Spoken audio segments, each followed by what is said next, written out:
Hey guys, Dave from Nerdarchy, 4 Nerds by Nerds hanging out. Nathan Nerdark. Nerdark is Ted. And today our Battle Mage discussion gets a little racist.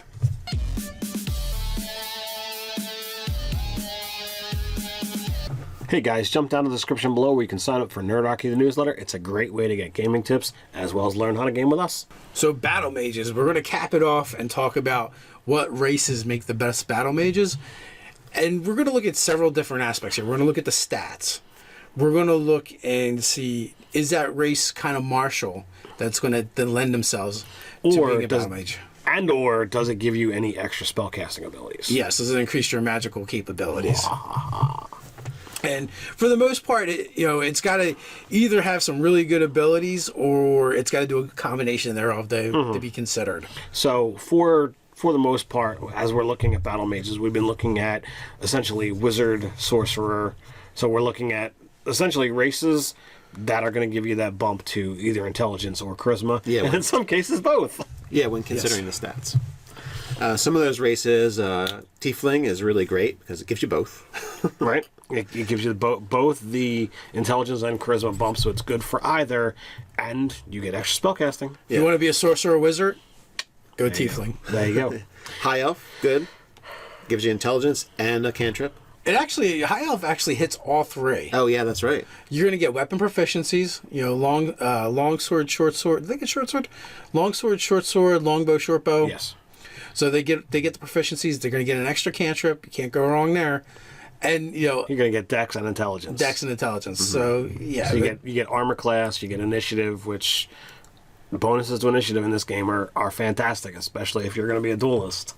Right, because if you're not going first, you're going last. You're not going when it matters. Well, you've got gnomes are going to give you, especially if you go with Sverneblin. Gnomes, well, either forest gnome or Sverneblin deep gnome, both of them make great wizards. One, they get the two stats that you're going to want, other than your primary intelligence. They're going to get con or dex. Right. Both of them super useful, and they both have the ability to get more spell. Well, one does get more spell casting. They get minor illusion for right in the beginning, so that's useful. It's just another cantrip in your arsenal, and it's kind of a very utility spell. It doesn't scream battle mage, but it can come in handy. Now, the Sverneblin, they actually get spellcasting if you take the feat, and they get really good spells. Absolutely. So that's something to definitely consider if you're going that route. If you're diving into Volo's guide and your DM is a little bit more forgiving on some of the extra races that are out there, the yuan-ti pure blood, which is definitely not balanced to your standard races, is also extremely fantastic because it gets intelligence and charisma, as well as a nice little thing called magic resistance. Yeah, and immune to poison. And immunity to poison damage and the poison condition. It actually hits our kind of like our extra magical condition in another way by just adding resistance to magic. So, well, I mean, it also gets spell-like abilities as well. Oh yeah, okay, never mind. The only thing it doesn't have is really like the martial aspect, right?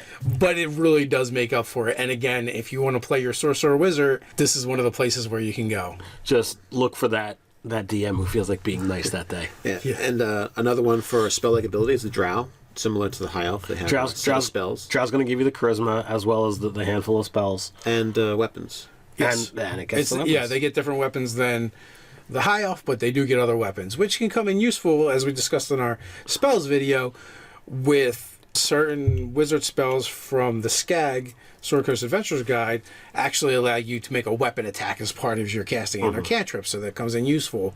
Or, if you're using a haste spell and you have a martial weapon, again, that's going to come useful. Be able to drop a fireball on someone and then hit them with your rapier, longsword, or axe, also really good.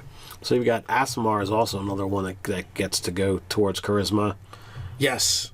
And you have 3 different flavors of aasimar, so you can decide which one is going to be more useful. I think there's like strength, con, and wisdom. I could be off on that one. One of them is definitely wisdom. Not as useful unless you're mental spells if you're going with a duelist. True, or if you decide the multi-class with cleric, because there's some good stuff going on there too. Yeah, like an Absolutely. abjure or something. Yes. That's going to need those extra abjuration spells. We had talked about in the spell video about how useful mobility is around the battlefield, and the tabaxi is kind of the king of battlefield mobility. That is your War Wizard Ninja. And, like, you want to play a War Wizard Ninja, that's where you go. They get a bonus to Charisma, and they get a bonus to Dex. Super useful if you're going to play a Sorcerer.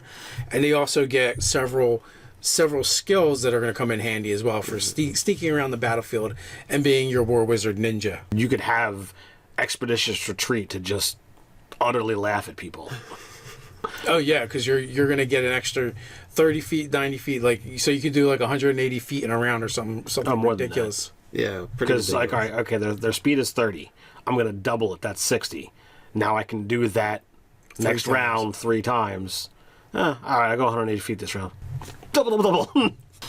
Super useful. Ninja of the battlefield. That's the War Wizard duelist that actually sneaks off to basically try and assassinate the enemy mages. So that could be a lot of fun. And they're always armed. Right. Dragonborn they get a small bump to charisma, but they have that breath weapon, so that minor magical effect that they can be able to throw out there. You know, what I like about the Dragonborn one is, I guess it's not what a lot of people are going to care about that much, but I kind of like it is the fact that I'm going to dump my strength and still be average and not have any negatives. Yeah, that is nice. If you're going, I think they make the ideal Dragonborn sorcerer. Draconic, yeah. Draconic sorcerer. Yeah. They're already Dragonborn. But yes, absolutely. Triton gets the bump to charisma, Yeah. strength, and con. Yeah, one of those. Strength, not so much going to be that useful. They also get other magic, so that's going to add to their repertoire. Charisma is good. You know, they're aquatic, so if you need the War Wizard Marine or a Navy guy, he's your guy. It's going to have to deal with that difference of opinion or attitude. Yeah. So now, obviously, listen, guys, you know where I'm going. Dwarves. Dwarves. Although they don't have any of the prerequisite stats, they do have Constitution. Well, they don't have the stats, but they have. If you go your favorite mountain dwarf, they get the armor, they get the weapons. Come on, dwarves! You get a fighter level for free when you buy it. When you pick the race, it's like, oh, I'm first level fighter for no cost.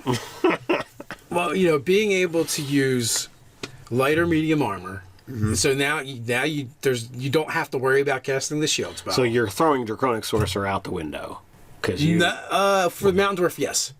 Because that becomes irrelevant. And for your wizard, you're not going to have to worry about mage armor. But if you go hill dwarf, then it becomes ideal. The hill dwarf, sorcerer, draconic ancestry, I love it. It's super tanky. You're going to get a bonus 2 hit points a level, 1 for being a dwarf and 1 for being draconic sorcerer. Mm-hmm. That's pretty good. And both of them have proficiency in axes and hammers, so you can be armed as well. And again, if you go back to our video where we were talking about feats, both of these combinations work with a lot of the different feats. It makes Warcaster way better when you also have a weapon in hand that you can use. Right.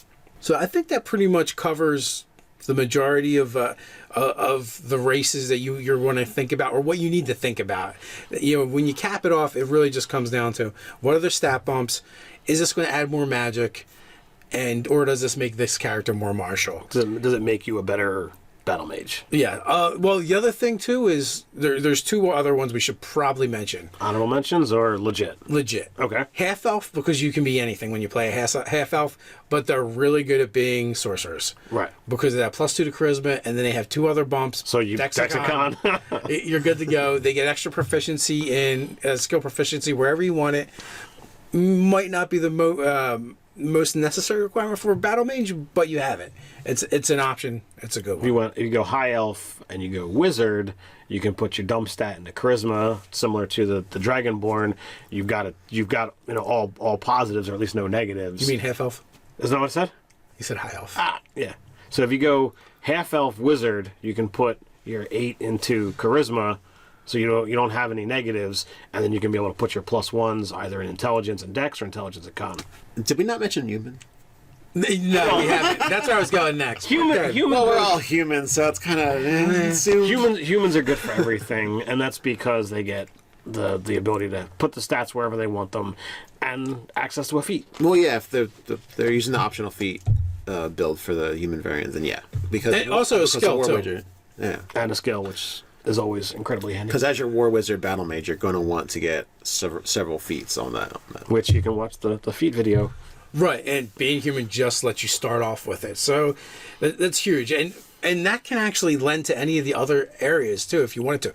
It can make you more martial by either taking armor proficiency or weapon proficiencies, or, increasing your magical capabilities with magic initiate, spell sniper. So there's a couple. They've got options.